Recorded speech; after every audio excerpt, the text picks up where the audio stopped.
Гэта быў звычайны летні працоўны дзень. Работнікі фермы займаліся сваімі службовымі справамі. Як кажуць, нічога не прадвяшчала бяды, але нечакана пачуўся шум, прадвеснік бяды.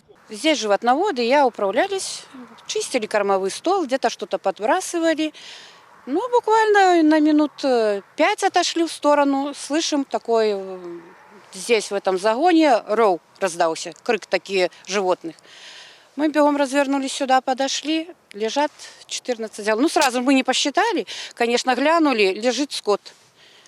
Калі разделились, провода на іх лежаць. Ферма пабудаваная яшчэ ў сярэдзіне мінулага стагоддзя. Пасля рэарганізацыі гаспадаркі 5 гадоў таму яна была далучана да іншага сельгаспрадпрыемства. І, на жаль, да новага гаспадара перайшла з невырашанымі праблемамі. Лініі электраперадач праходзілі прама над жывёламі. Трагедыя магла здарыцца ў любы момант. Энерганагляд неаднаразова накіроўваў скаргі. Безвынікова парушэнні так і не ліквідавалі. Зараз лініі абясточаны. Яны, дарэчы, выкарыстоўваліся для забеспячэння фермы водой з мясцовой свидровины. Своими силами тут закопали столбы, чтобы эту линию сделать в обход Кошары. До этой линии на балансе находится РЭС, мы не можем эти работы проводить дальше. У нас в РЭС написано 2 письма, там, чтобы официально обесточенное, письмо для официального обесточивания этих линий Л1 и Л2.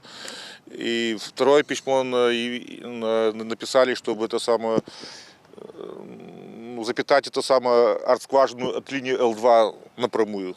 Вінаватых у няшчасным выпадку гаспадарцы прыцягнулі да адказнасці. Пад гарачую руку трапілі 9 чалавек. Але пасля праверкі пракуратуры высветлілася, большасць супрацоўнікаў пацярпелі незаконна. Прокурором района незаконный приказ был отменен, и денежные средства в сумме более 4,5 тысяч рублей были возвращены работникам.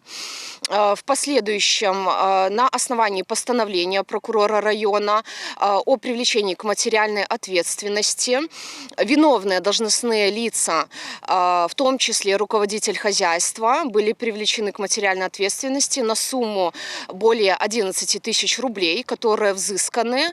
На прадпрыемстве запэўніваюць, інцыдэнт ім паслужыць урокам. І ў будучыні будзе зроблены максімум, каб пазбегнуць гібелі жывёл. Пракуратура ў сваю чаргу трымае пытанне на асаблівым кантролі. Дмітрий Котаў, Валерий Гапанько, тэлерадыёкампанія «Гомель», Калінкавіцкі раён.